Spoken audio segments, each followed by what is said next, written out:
deck has its own plan for me. I'm dealt pocket jiggities in the small blind, it's another straddle pot, and one player's gone, so it's six-handed at the moment. The player first to act opens at 200. This is annoying because it's a larger than normal size raise, and it's coming from an early position player. The cutoff calls. I don't like any of my options. I'm certainly not folding. I'm on the fence about calling or 3-betting. 3-betting is probably slightly better. Instead, I call, which pretty much turns my hand into pocket deuces. I'm not going to feel comfortable going forward unless I hit a set. The big blind calls. The under the gun straddler in the 2-seat puts in a tiny 3-bet to 850. This is super odd. He probably should have made it closer to 1400. Surprisingly, the initial preflop raiser and the cutoff both fold. I'm not going anywhere. The stack to pot ratios are going to potentially get very strange though. I call for 650 more. The big blind also calls. A lot of the time, he's going to have a small to medium pocket pair or some kind of suited connector type hand. He has a 10k stack and can really decimate mine if we happen to get into it together. He comes out ahead. I can't think of a much better time than this to drill a set. Unfortunately, we don't run quite that good. The flop is 7-4-3 rainbow. This is such an uncomfortable situation to be in since I've got something really good, but one or both players could have me beat. I check. The big blind checks, which he'd almost for sure do with sets, or he could even conceivably do this with 6-5 suited. Under the gun likes the price that he made it pre-flop. He sticks with it and bets 850 again. I don't see how I can fold to a bet that's less than a third of the pot. The problem is that while under the gun may have a hand like ace-king, in fact, that's what I think is the most likely hand he'll have given his line. I'm worried if I call it could look weak, and the big blind might put in a big check raise whether he has a strong hand or not, since this board crushes his range.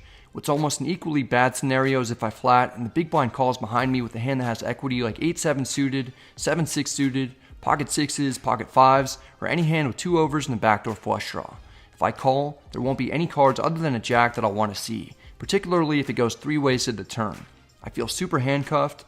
The one thing I have going for me is that I could have also smashed this flop given how I played it pre-flop. I do something a little unconventional and slide in a raise to 2000. It's a small sizing so I can still get away from it if the big blind has a set and wants to play for a much larger amount than the under the gun straddler is capable of. If the big blind has anything other than a set, he's pretty much going to have to fold since I put it in the check raise and he still has a 3-better behind him who also put money in. If the big blind folds and the under the gun player jams for 2400 more, I'll have to side call off. I really hope that's not what happens though. If the big blind folds, I'm very relieved to see that. I have one less opponent to worry about, but I'm not out of the woods yet. I expect the under the gun player to rip it in if he has pocket aces or kings. My read on the situation is that he genuinely doesn't like getting raised, but it's only $11.50 more for him. He's getting a good price. He calls, which we've seen him do in previous hands with very little value. I still wouldn't be surprised if he has ace-king or ace-queen, especially if he's suited and has a backdoor draw. It's down to heads up. The turn is another 3. It's great to see the dealer keeping it low. It's now a $7,000 pot. The opponent has about 1/3 of a pot-sized bet left in his stack. There's a good chance that he has ace-high, but there's also a decent chance that he has a pocket pair better than mine. If he does, I guess this is just my time to double him up. I don't see how I can get away from this. Wish me luck. If I don't win this pot, I'm going to be in a brand new, deeper hole than the one that I spent hours trying to get out of. A big part of me wishes dinner was just 15 minutes earlier because then I would have been able to avoid this quicksand situation. This will be about a $12,000 pot if I get called. A lot of time is going by for this player to make his decision. Surely if he had aces or kings, he'd call without any hesitation since he's getting almost 4-1. I also think that he would have bet more with those hands on the flop. As each second passes, I'm more convinced that he has ace-high, perhaps with a heart draw, but maybe not. Not only could I have the best hand, I could be a big favorite. I just can't think of what he could possibly have that's beating me that he wouldn't have snap called me with. We already know that the 2-seat doesn't like folding. He's racking up more time in the tank than Mark Cuban. After 56 seconds goes by, the player finally makes the call. It's one of the biggest pots that I've ever played, but do we have the best hand? I think we could. I'd like some insurance though. The dealer puts out the miracle jiggity. I know that I joke with you sometimes, but not here. We make a full house in order to have what's almost certainly the best hand in a 5-figure pot. It's a good river. Would he get?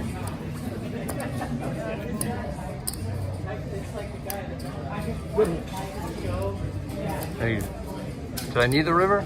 You needed the river. I suppose that we might have gotten lucky, and if that's the case, I feel bad about it for multiple reasons. I'm thrilled to have won, but I just don't like getting it in as an underdog, and I know how painful it is when others get lucky against me in similar situations. This is a little odd though because the opponent doesn't seem too upset to have gotten sucked out on in such a massive pot.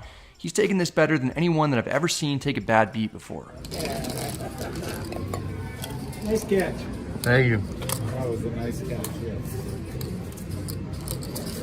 There you go. Hey, I had top house going into the Your top house? top house. How are you tanking then? I had 7. How are you tanking then when I shoved? How was I taking? I just planned. What do you mean? What do you want me to do? We're going to get it all in anyway, aren't we? This is maybe the most ridiculous conversation that I've ever had after a hand. He's saying that he 3-bet small pre-flop with pocket 7s when he could have called to close the action, which I don't think that I've ever seen anyone do. He tank called the flop raise. That's pretty reasonable with top set. Then tank called the turn with the second nuts for almost a full minute in a timed game. After I shoved all in, he was getting 4-1 on a call. If what he's saying is true, then I don't feel bad about sucking out on him at all because it sounds like he was planning perhaps the most epic slow roll in the history of poker. What's way more likely is that he was behind the entire way and wanted to save face, so he made up something that made absolutely no sense. If he told me he had aces, kings, or queens, I would have been way more inclined to believe him. 3-betting pre-flop and tank calling the turn all in with top boat isn't a very credible story. I guess it doesn't matter too much anymore. The guy's been a fun person to play with aside from this incident. We'll never know for sure whether what he's saying is true or not. What's more important is that the stack is all the way up to 18,500.